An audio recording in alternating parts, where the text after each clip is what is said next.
It's time for Trench Talk, where Joe Rogan meets underground metal and heavy music. I'm your host, Flight of Icarus from MetalTrenches.com. As always, if you haven't already, please do subscribe to the channel, follow us on social media, sign up for the mailing list, and consider supporting us on Patreon or Subscribestar. Links to all that down in the description.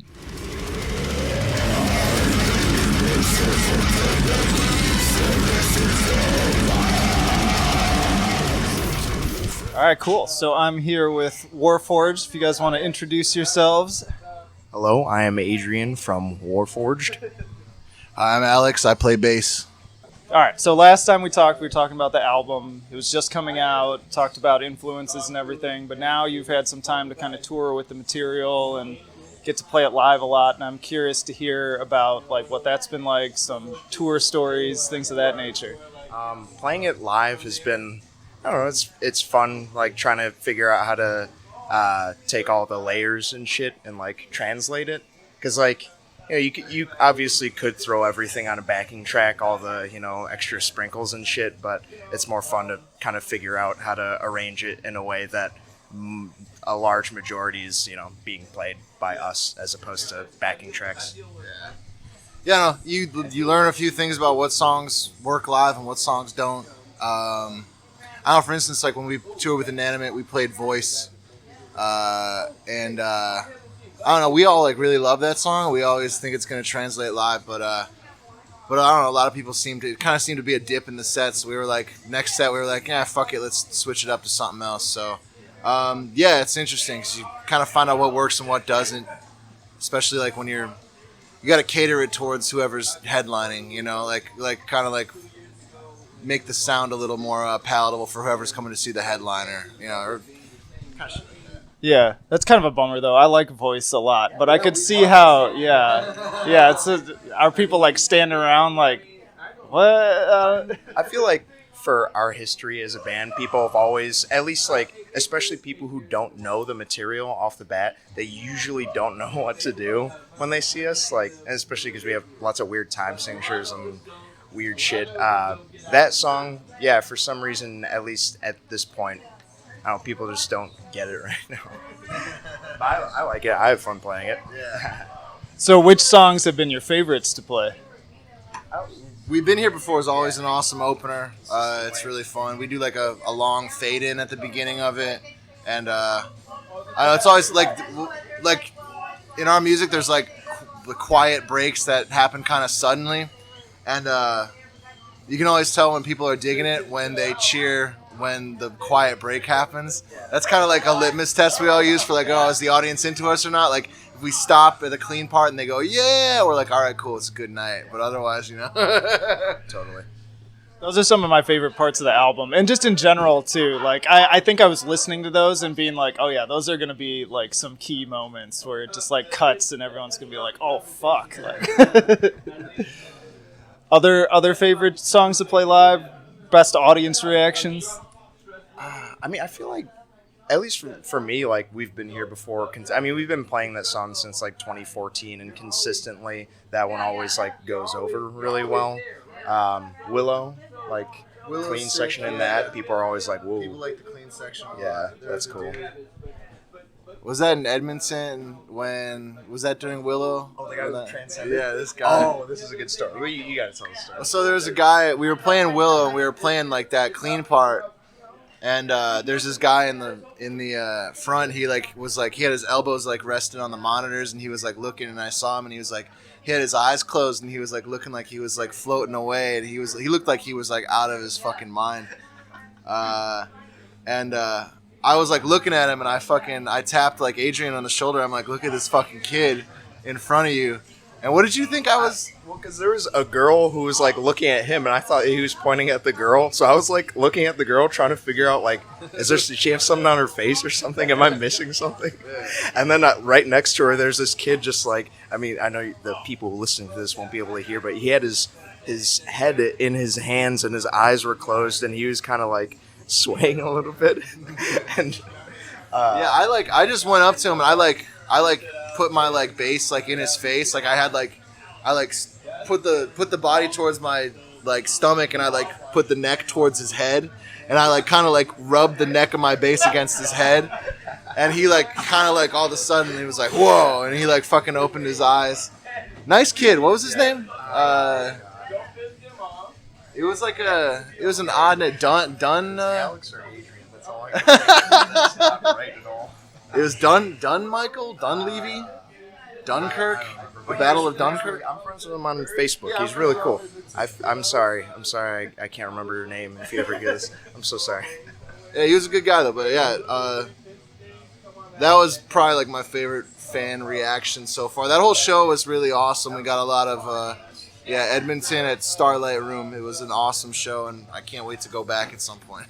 But everyone that night had something cool to say, and it wasn't like annoying shit. You know, it was like everyone was really fucking cool, and they had nice shit to say, and they had nice things to talk about. And it was good. Yeah, it was a good night. But yeah, that was my favorite. Were there other specific stories from that night or from any other night that come to mind? I'm trying to think of podcast appropriate ones. There was a really funny looking guy that was a clerk at a. Me and Max, we went down to this, like, I can't remember what their fucking CVS is called in Canada, but we went over there, and there's this fucking cashier, and he just had the weirdest looking face. Like, he looked like a cartoon character. He had these big fucking cheeks, and he just looked so sad, and he had like stupid fucking like comb over hair, and he just looked so funny. Like his face was so big that like you look at it and you're like, okay, that's a big face, and then you kind of start looking at it more. You're like, oh, it's like bigger than what I like. It's like it like expands as you're looking at it, and you're like, holy shit. And me and Max were both walking up to check out, and Max like gets one look at the guy, and he like breaks out laughing, and he goes to an aisle to recollect himself. And I'm like fucking going up there. I was like, well, now I look weird for walking away. So I went up there, and now I'm trying not to laugh because Max was laughing. And it was just hilarious. We tried to go back to find him because I wanted to show Adrian. Like I went immediately back. I was like, you got to see this dude, because Adrian likes interesting looking people. And I was trying to find him, but we went back, and he was gone, man. The love of my life ran out on me. And I know that they're not lying about it at all, because I was sitting at the restaurant beneath the venue, like in the basement of the venue, and I was just chilling, and Max and Alex just come like running up to me, and they're like, Adrian, you got to see this guy. I was like, damn. And they both were generous enough to do artist renditions of it. I'll send you a picture of it. Oh my god, I can't wait. Like the thumbnail or something for this. That's so good. That was the only memorable thing that night. We were all like running on like an hour of sleep that day, and it turned out to be like the best show of the tour, in my opinion. So that was really fun. But if you ever watched Red Letter Media, the YouTube channel, it's just these guys from the Midwest who just like comment on movies, and a lot of times they do a segment called Best of the Worst, where they watch like really bad B movies. And there's this actor that consistently shows up, and I can't think of his name right now, but he fits that description. He has like this oddly shaped face with these big cheeks, and he's like famous for just being this weird looking dude. So I almost want to pull him up and be like, did he look like this guy? But yeah, or what else? Other crazy stuff going on while you're on the road? Tour wise? Yeah. Fuck, man. I mean, it's been chill. I've just been trying to get into like routine, you know. And that's been nice. It's weird, like going home, and even though home is far more stable than, you know, being in a van for 10 hours a day, I feel more likely to like be able to stick to a good like routine being on the road, because you don't have options to like get distracted or do other shit. You know, you wake up, you know, do your shit, read a little. Yeah, I mean, like, watch a little porno. Yeah, there's just some fucking weird.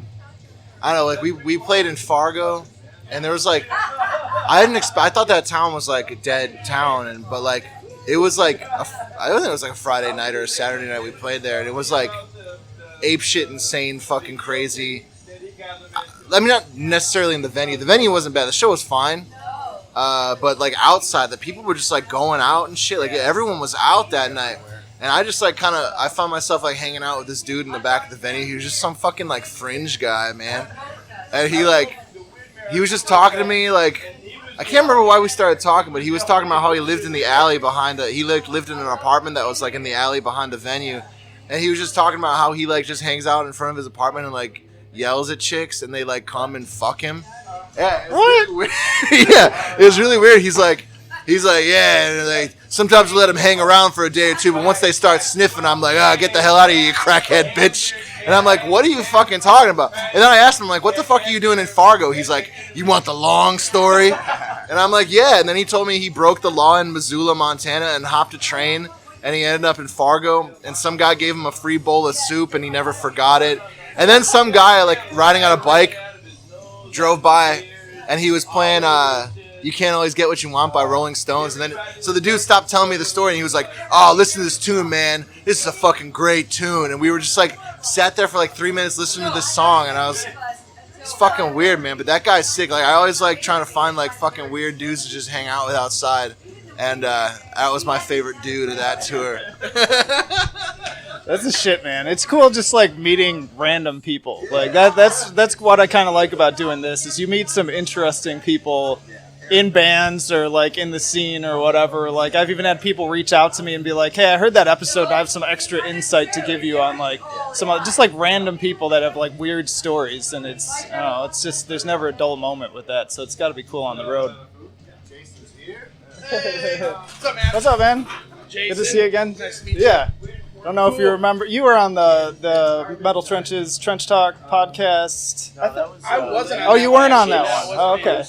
Okay, Jace was there. Cool. Are you recording? Yeah. Oh, hell yeah. Sorry. Yeah, you interrupted Sorry us to earlier. crash. Jesus. I went to go get food. No, it's all so. good. It's all good. We're just talking about tour stories, and I heard about the guy with the weird face, and Oh yeah. In Winnipeg. Oh, yeah. either of you guys have any like highlight moments of the tour so far, either at the show or just meeting random people? On this one, this is only day 2, so nothing yet. But, actually, I was telling somebody this story the other day. We're playing the same venue on this tour, but last year in Denver, we played the Roxy. And Denver's got a lot of cool bands, and we had never been there before. It was our first time. So we were there, and the singer Len from Cephalic Carnage was there. And like literally right after we played, he like came up to me. He's like, "Yo, you guys were fucking awesome!" And he gave me like a free weed baggie. And I was like, "This is," and I love that band. Like I'd always loved that band, so I was like, "This is insane." And he saw Max and Alex, and he saw how big they were, and he was just like, he's like, "Oh, you guys are from Chicago, right?" I'm like, "Yeah." He's like, "Those guys ever enter any like Chicago eating hot dog contests?" I was just like, I didn't know what to tell him. I was like, why don't you just ask him, man? He was like, "I think I will." And then he called the headlining band that was on that night. This band called Apotheon. They're not a band anymore, but they were really good friends of ours. He told them that they sounded like Van Hagar, and they don't at all, but it was like really funny. So that's one of my favorite stories. Definitely. Nice. You got anything? There's a lot of stories. I should probably keep it like tame. Yeah, I try to keep it easy, so. I mean, this isn't on the radio; it's just a podcast, so you can go nuts. Just mainly to save like our own dignity. Your own reputations. Yeah. Let me think of one though. Yeah, I mean this tour we just started, so nothing really that funny or interesting has happened yet. Although I'm sure that's to come. I started taking probiotic pills, and my farts are plentiful. Excellent. Glad to hear that. You're also sporting a new look too. I noticed you shaved you were looking pretty scraggly before in your Facebook pictures. What inspired that? I didn't want to look like a caveman or terrorist anymore. Well, I wasn't going to say it, so you said it first, so that's all good. I gotta keep thinking. That's all right. It's hard, man. When we toured with Inanimate Existence, we went to a fucking water park with them. It was really fucking fun. There was we all got like really badly burned up, and like I couldn't like sleep on my shoulder for like 3 days. It sucked. But like when we were at the water park, there was a lazy river, and we were going around the lazy river, and there were all these fucking like 17-year-old kids that were like lifeguarding and shit, and we were all going around. And the one kid, he says to us, he's like, "Yo, why don't you save some pussy for the rest of us?" Yeah, he was making fun of us, man. we were like, what the fuck? We were just having a good time, not getting any pussy, but, all right. Yeah. Yeah, fuck that guy. Whoever you are, if you're listening, fuck you, dude. Whoever you are, fuck you. Well, so I got something because this venue reminds me of the venue we played at on the Inanimate Existence tour earlier this year in Memphis. I think it was called the High Tone Cafe, and it was very kind of like, I mean, they had a stage and everything, but that was like a separate room, and there's a separate show happening the same night. So we were kind of in more of a DIY room in there. So it was like literally, I mean, it was smaller than this, to be honest. Like, it was a pretty small room, just like not even barely a stage, and like no sound guy, just like a mixer. So I ended up doing like sound for the bands basically, which I didn't really do much about it. I just, I can hear it. Okay, it's good. But so halfway through Inanimate Existence set, they had some like technical issues or something, and I was like not in there. So like Jason like calls me in, and so I come in and like they're trying to figure out like why their backing track isn't working, and I'm just like trying to help them troubleshoot it and like looking at the computer and their interface and the mixer and everything. It's all working fine. And then, like, I just go to Cameron, and I'm just like, I mean, is the track muted? And he just, like, looks at the computer, presses a button, and he's just like, all right, we're good. I'm like, what was it? He's like, I don't want to talk about it. Yeah, nobody saw it. Didn't happen. I was like, oh, God. Well, you know what? There's another really good story about that night. Yeah. I used to live out there. I don't think I've ever been to that venue, though. There wasn't a lot of metal going through there when I was living out there. It seems like only recently more stuff has been coming through. Yeah, it seemed pretty sparse, but I mean, there was people that showed up. It was actually like a surprise. Like, we got there, that was one of those shows where I think we all thought like, oh, this is probably not going to be much of anything. But people came out, we found a place to stay. Well, you've also been kind of teasing some new music that maybe you're writing. Like, you said something on Facebook the other day about like you're like, this track is like 17 minutes and it still feels too short or something. Oh, yeah, that was for something else. Oh, okay. Okay. But there is like Warforged shit in the works, lots. Yeah, I don't know how much. I don't want to say too much about it. But it's working. Yeah, I'll say stuff when the time is right. Got it. It'll be a nice little treat for y'all. We're still got a tour on this fucking 75 minutes of music that we fucking busted our asses for, so we'll give it a second. I mean, you only spent like 5 years on it, so I mean, I guess it's forgivable. 5 years writing it, so it'll be 5 years to the next one. Yeah. So sit tight. you're gonna try to go with the Tool album cycle, basically. Hey, it worked for them, man. Yeah, I mean, yeah, it seemed to work out pretty well. Yeah, right? Fucking beat Tay-Tay. Which... Yeah, man. We're going to get up there someday, man. Hell yeah. Any, and when I say touring, I'm not just talking, I know you just started this one, but I'm also thinking back to, playing shows with Inanimate. Were there any, like, opening acts that you were really impressed by? The band in Memphis, they were called Knoll, and I think they were like high school kids or something. But they were super sick, yeah. Knoll, Knoll. I don't know, it was like weird. Like the singer had like a bunch of noise pedals and shit, and then they had like 2 guitars and a bass player, and it was like fucked up sick. And I was like really impressed because like they didn't look like they were gonna play like fucked up like noisy black metal. They looked like they were gonna like do like School of Rock shit or something, And it was like it was really surprising. I was like, fucking, they were really good. But Knoll kicked ass, and then on the Canadian tour, we played with a band called Proto Sequence from Edmonton, and they are like the shit, dude. They played with us in Calgary and Edmonton, and they're fucking like awesome, dude. They got this vocalist that like he's like a goofball on stage. He's like does all these funny dance moves and shit, and he's really sick. And they're both like the guitar and the bass player are both like really fucking awesome. They're really cool guys too. So Proto Sequence from Edmonton, Knoll from Memphis. Oh, and I think I know Proto Sequence. I think I reviewed them. I may have even talked to them online. I recall them being really good too. They're like, are they like tech death, like progressive death? Yeah. All sorts of shit going. That and William. Our buddy William Arsenault's band, Shape the Above, is really sick. They're this prog band based out of Montreal. They were one of the most impressive bands, I think, on that tour that I saw. Like, they were just really professional dudes. They sounded really tight, the nicest people. It was, like, all a really good, like, combination. They're really cool. On the Inanimate tour, we got to play with, in Arizona, in Kingman, we played with this band called Oppressor God, who we played with before. I really like them a lot. They're really cool, like, Misery Index kind of sounding death metal stuff. Very cool. And then the last date on the Inanimate tour, we played with our label mates, the Odious Construct. I really like those dudes a lot, and I like that band a lot, so it was really cool seeing them and just getting to hang and play with them. Yeah. Denver. The fuck's the name of that band that opened for us? Yeah, Saren, another cool Denver band. Good guys, really cool, like mathy type stuff.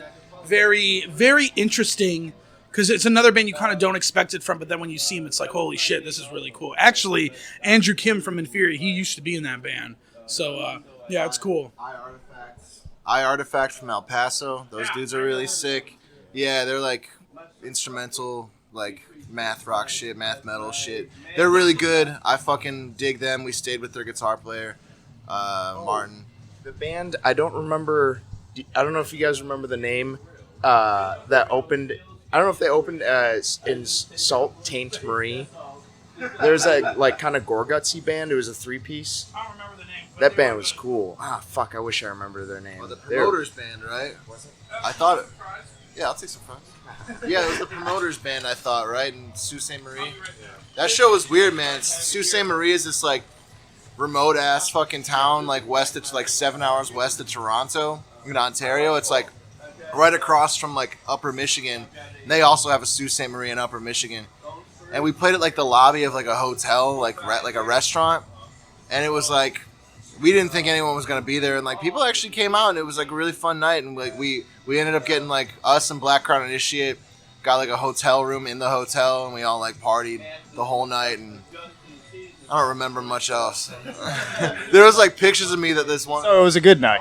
Oh hell yeah! There's pictures of this one chick that came out to the show. She like posted pictures, and I'm like, I don't remember taking these pictures, man. It was a fun night though. I had a good time. Nice. Do y'all been listening to any new music on the road? Like any big albums you're big into right now? Last time you asked this last time, and I had to open up my Spotify. I got to open up again. So give me 1 second. Go for it. Jamming the new Opeth record, the new Kubla Khan record that just came out, the new Issues record. That's all for like new shit that I've been listening to so far, but new Opeth record's sick. We like literally just listened to it on this drive. It's fucking awesome, dude.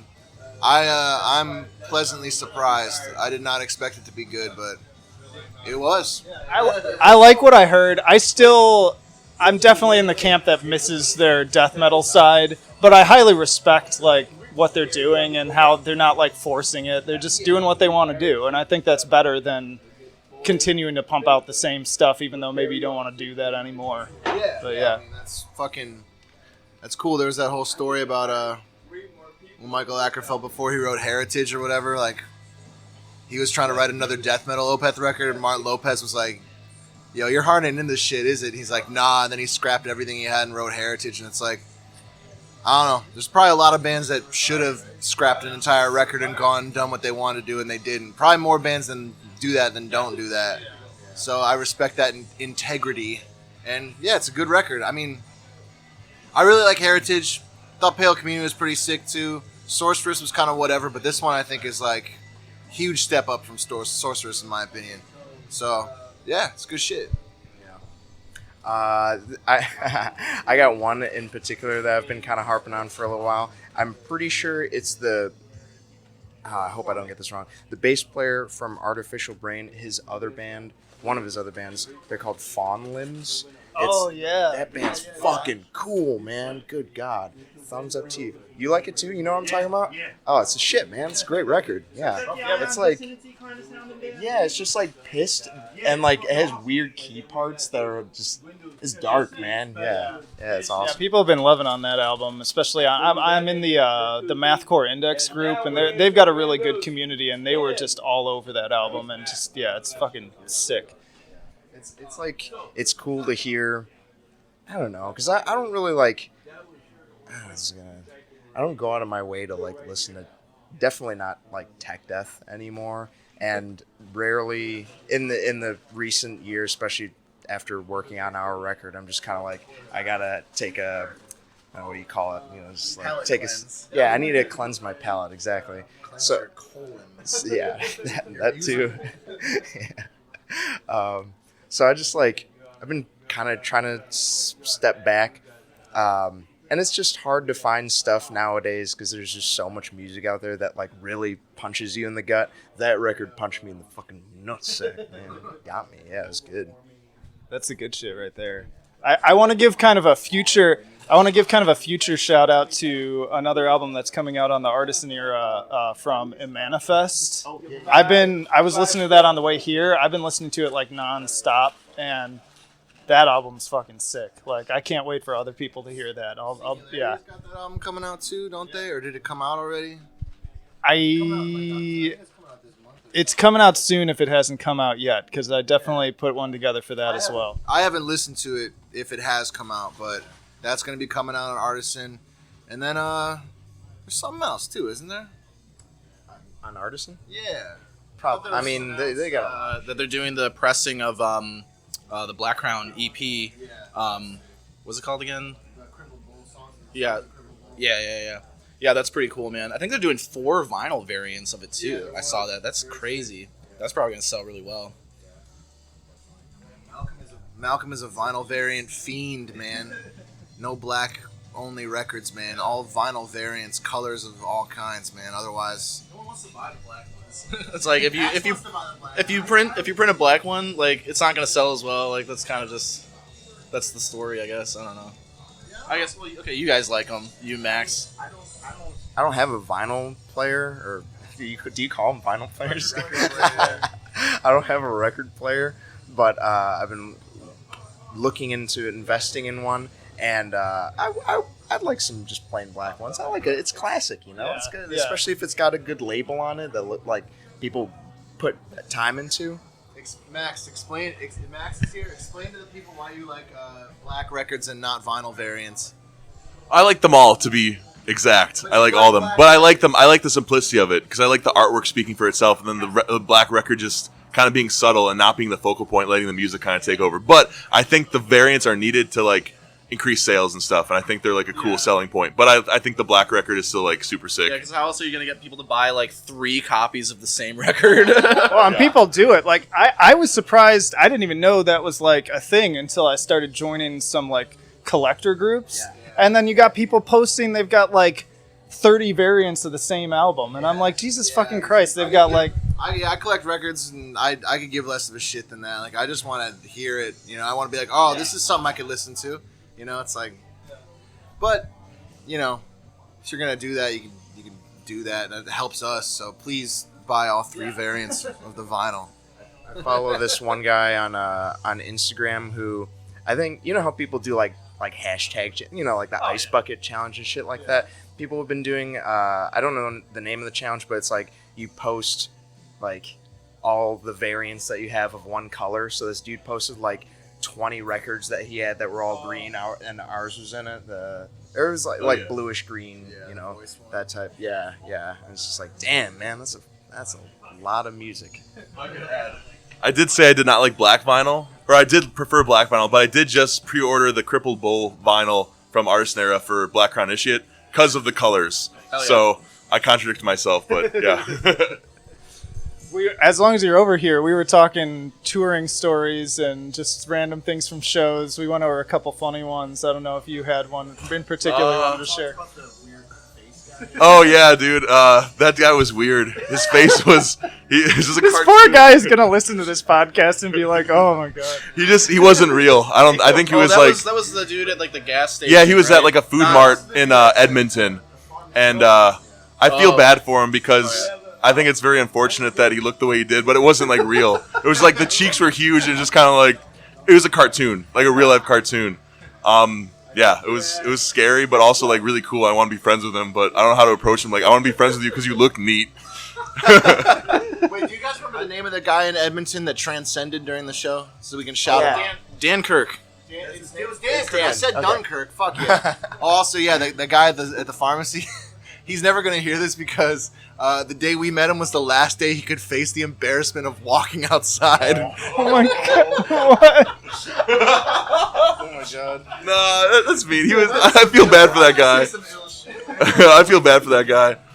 There's also another weird guy. I think it was the same day that we were driving, and we went to this weird gas station that had all sorts of weird candies and like leather shit.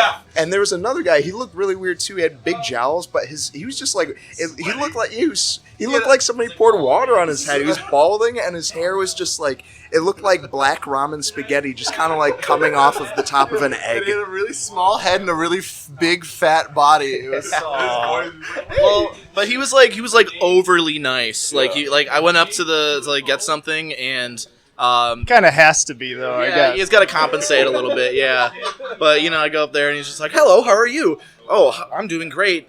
And then he's like, I'm checking out. And then at the end, he's like, "Oh, have you checked your fluids? Are your fluids levels okay?" And I'm just like, I probably.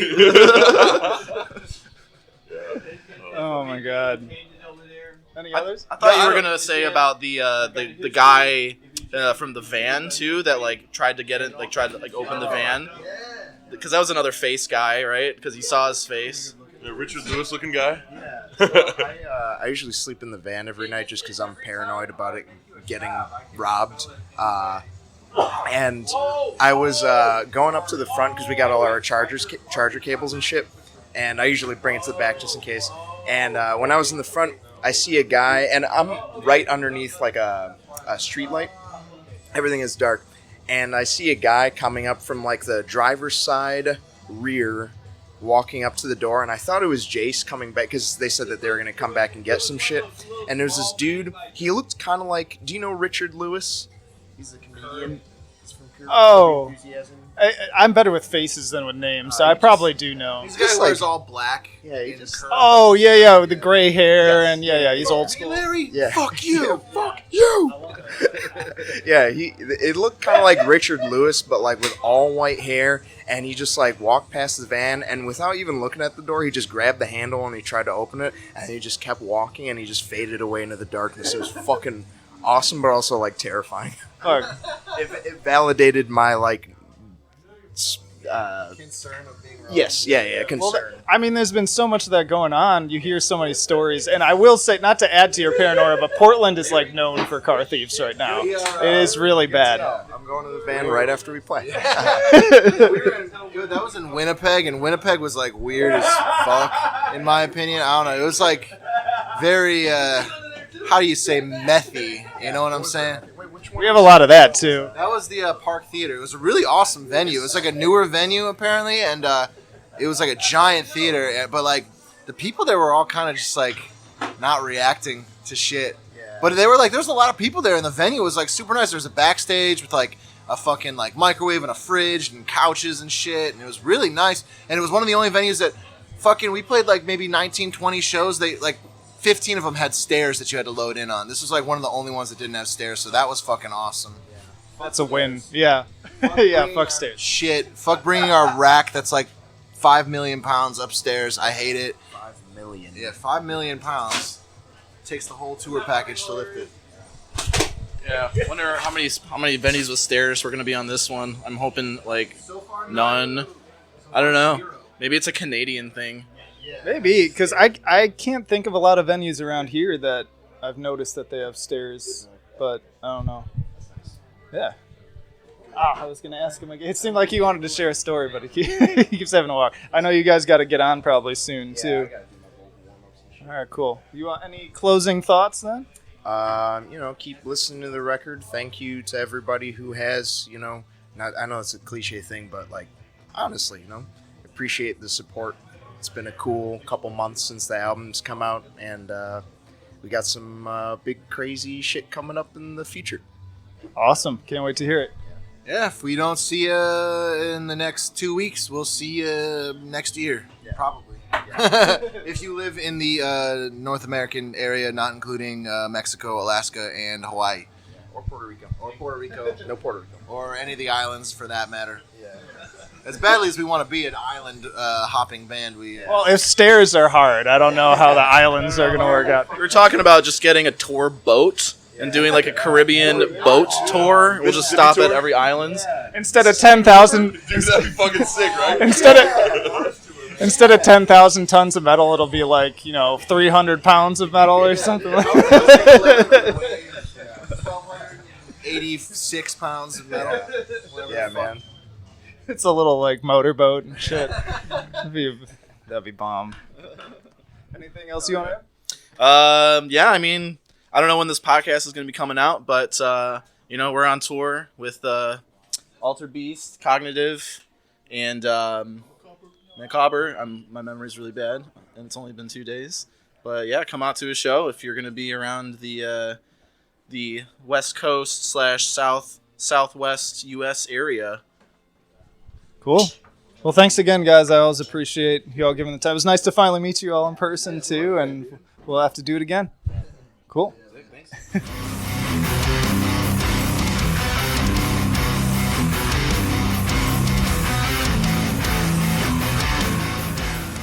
And that'll do it for another episode of Trench Talk. Thank you as always for listening. Once more, if you have not already, please do subscribe. And also remember that this podcast is available on multiple platforms. It's on YouTube, iTunes, CastBox, and BitChute.